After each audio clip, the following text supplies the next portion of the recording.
Welcome to Why Self Care Doesn't Work and What Actually Does for Disability Caregiver Moms. I know that I think the term self care is probably in the top five of, oh my God, if somebody tells me that one more time, I'm going to scream. And I totally get it.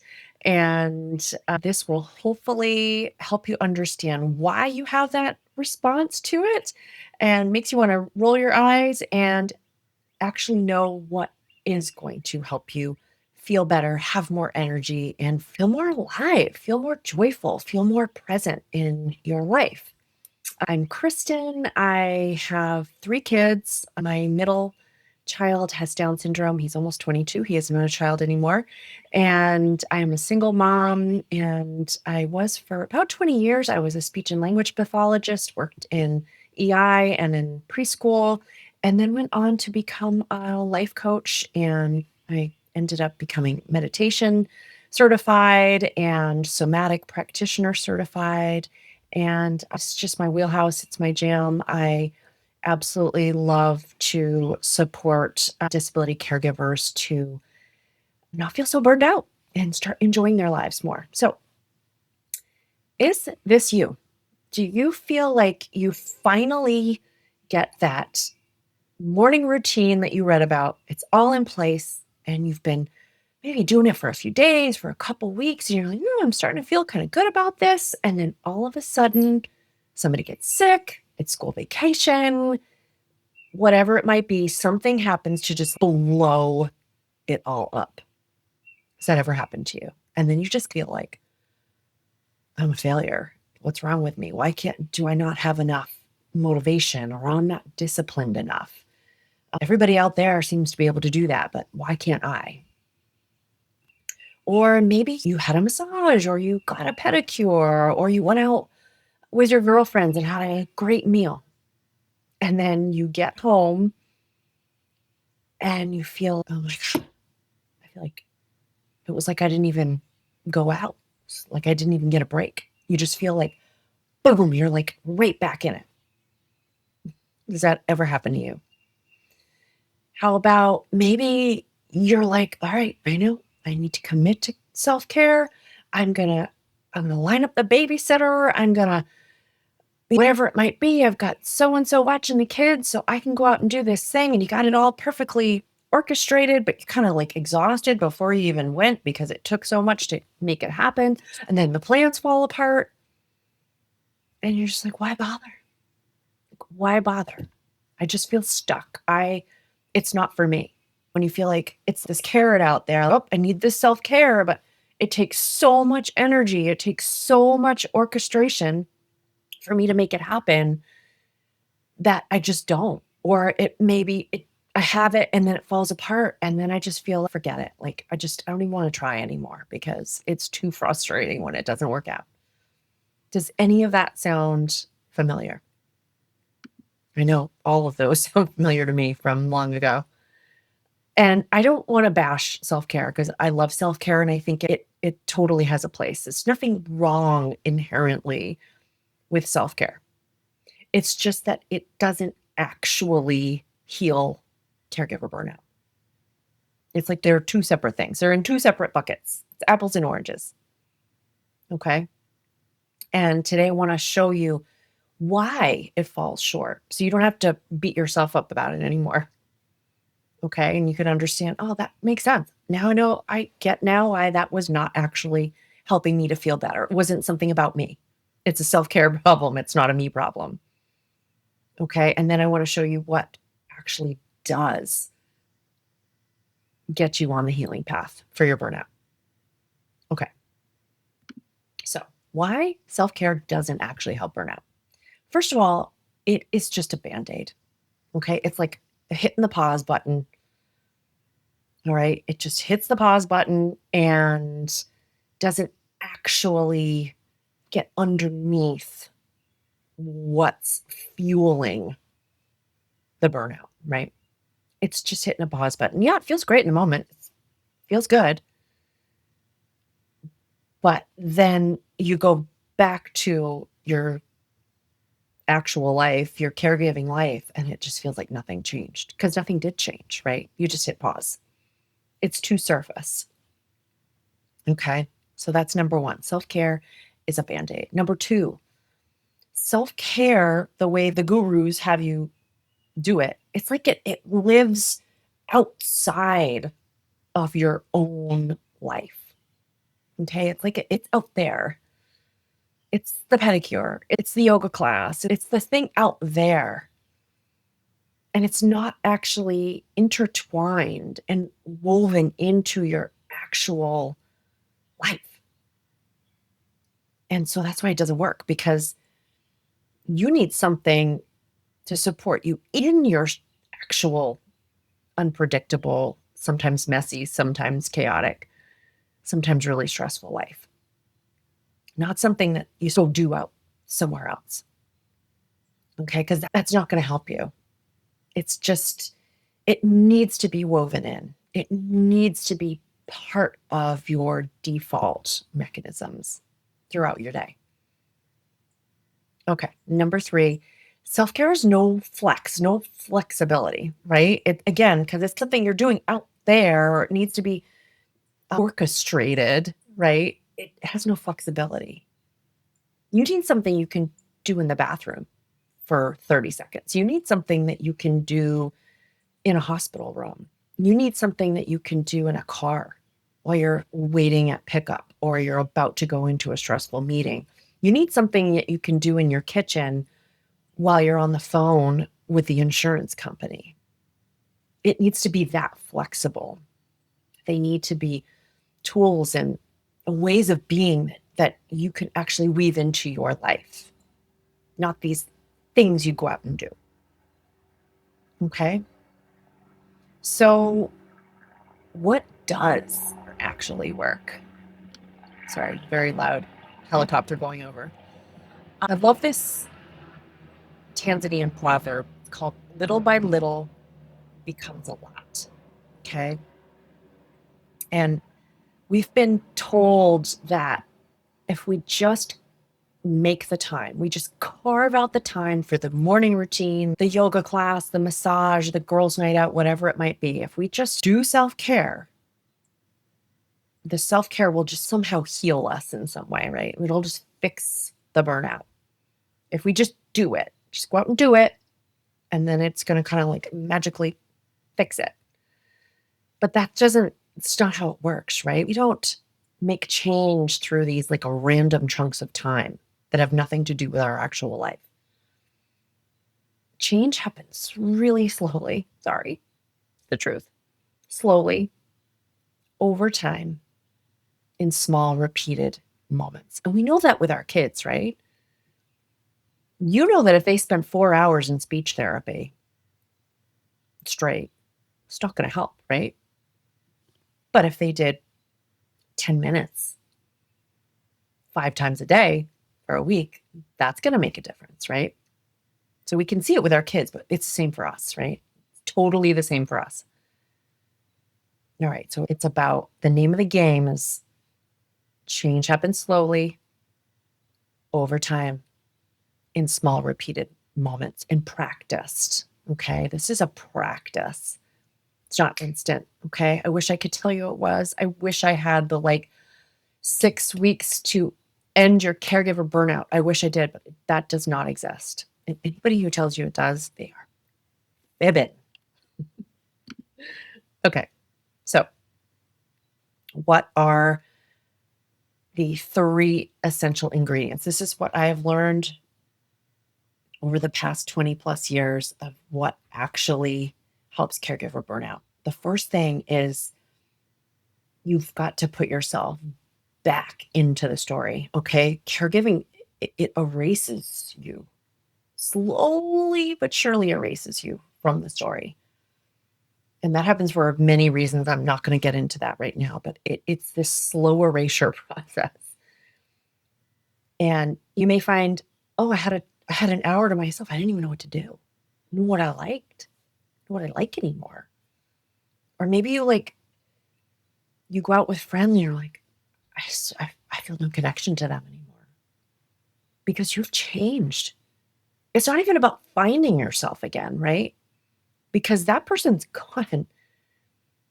You have learned so much. You have been through so much. You are going through so much. And who is that person now? It's time to bring her back online, because when you erase yourself, it's like your life force is just gone. It's part of why you feel so exhausted. It's like someone took a wet blanket on your soul and just, it's like you're just gone. But when you start to reconnect with yourself, who am I? What do I like? What do I not like? Who do I like? What I don't like? Why am I the way I am? How did I learn to feel like I have to earn my rest? Why do I feel like a good mom is only like this? Learning about ourselves, our limiting beliefs, why we are the way we are. It's part of why I love astrology. Perfect for this. That's another story. Okay, so number one, essential ingredient, put yourself back in the story. Number two is getting out of survival mode. We are like living in chronic stress survival mode for years on end. Or in that hypervigilant, something might happen. I got to be prepared. Do you know how exhausting that is on a nervous system? It's literally killing us. It's bad for your cells. I hate to be that dramatic, but it's true. So, learning how to get from the stress response into the relaxation response, it is literally a skill that can be learned. It's incredible. It's so powerful once you learn how to do that for yourself. Slightly different for everybody based on what's going on for them. Are they in a kind of very urgent fight or flight state? Are they in freeze? Are they in collapse? Depends on where you are. And we all go through those states, but that's again that's another webinar. But literally you can learn how to do this. It's not that hard. Just take some time, take some practice. And you practice in isolation so that when the tornado hits, it becomes more of your default. You have practiced some expanding some capacity, some tolerance for stress, so it doesn't knock you out so bad. And the other thing is, when you are in the relaxation response, it's physiological.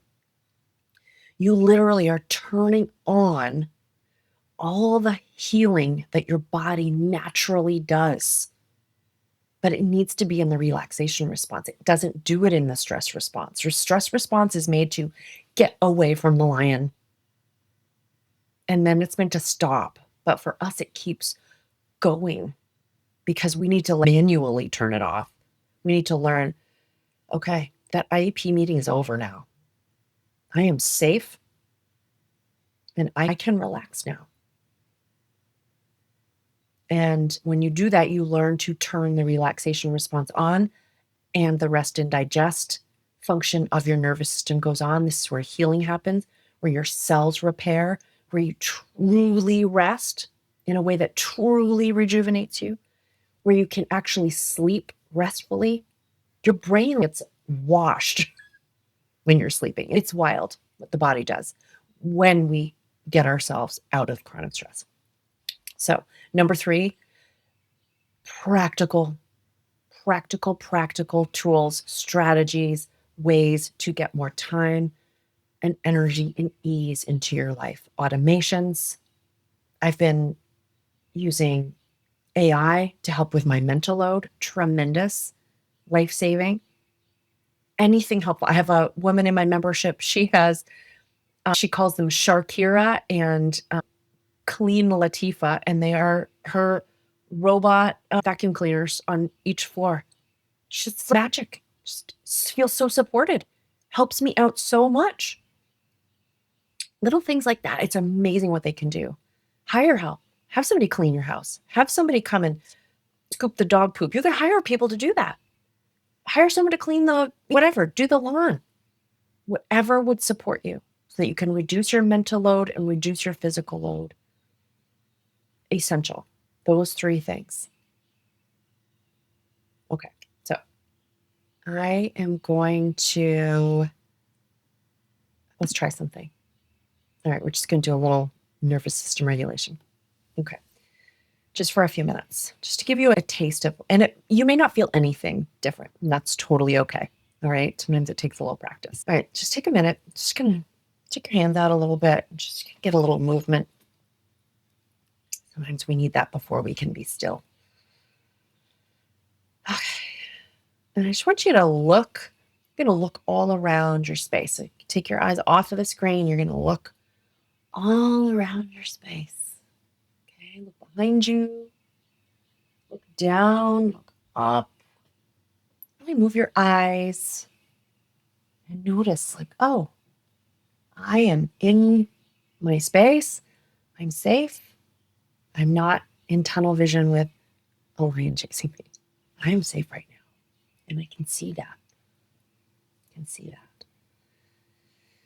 And then we're just going to do some noticing of our breath. All right. So take one hand, put it on your chest, other hand on your belly, and just lean back a little bit in your chair. Sometimes I know I do this, I'm hunched forward and just like ready to run.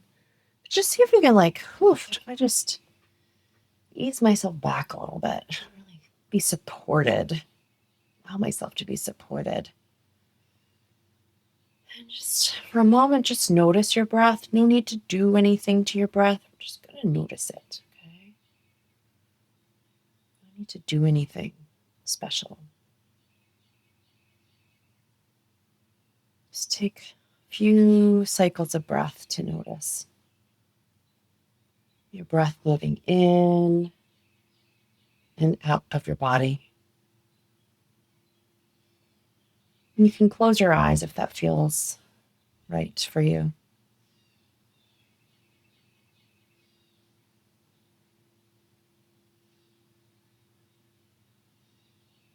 And notice if you can even surrender a little bit more to what you're sitting on as you notice your breath. Can you allow the chair to support you even more?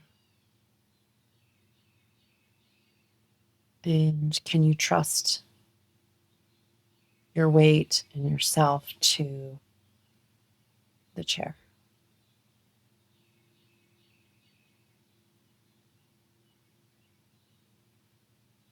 Just do another few cycles of breath, just noticing the breath coming in the body and then out of the body.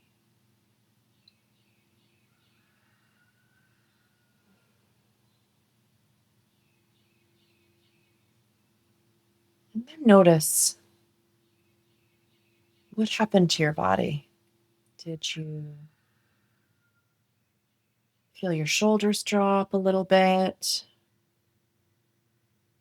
Did the muscles around your eyes and your face soften? Did your belly soften a little bit as the breath started to move in and out of the belly rather than the chest? What did you notice?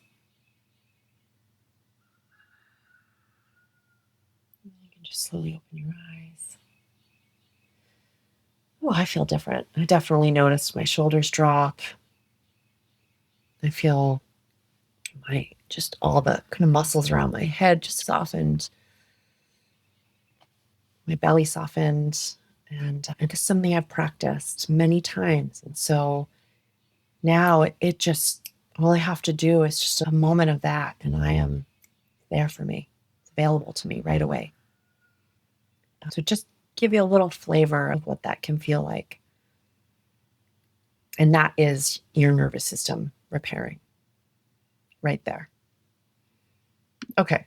So if you are curious about what I've shared and you want tangible support to weave these three essential ingredients into your life, I have something for you. It's a monthly membership called Revive.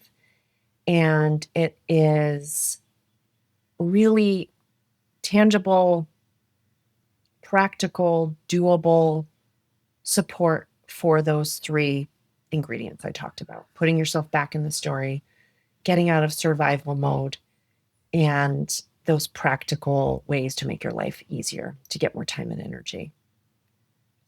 And it's really focused, while there is the content there for you to lean on, a lot of my focus is really, how do we actually bring that into our life? How do we actually live these into our life? Weave them in, practically speaking, because I think that's where the real disconnect tends to be. I know maybe what I need to do, but I can't make myself do it. I don't know how to make myself do it. I can't keep it top of mind. I get distracted. Life gets so busy. And here we do it in community. There are others right there doing it with you. I am there to support you if you feel, I'm lost. I don't know what to do. I need to get anchored. I am there for you. And then I guide you throughout the week to week on bringing these ingredients into your life. So I would love to have you in there. If you have any questions, just shoot me an email, kristen@kristenconan.com. It'll be in the replay. You can just hit reply and ask me any questions you have. I will just alert you to a special price. It's only $29 a month right now until Friday. And then you would lock in that price for as long as you are in the membership. Okay, so I wanted to share that with you. So again, whatever questions you have about what I've shared or about the membership, please, I am here for you. If you just have a question of, I'm not ready to jump into a membership right now, but I just need a first step, just shoot me an email and I will help you figure out a first step to get started. Okay. So much love to you. I hope this has been of benefit to you.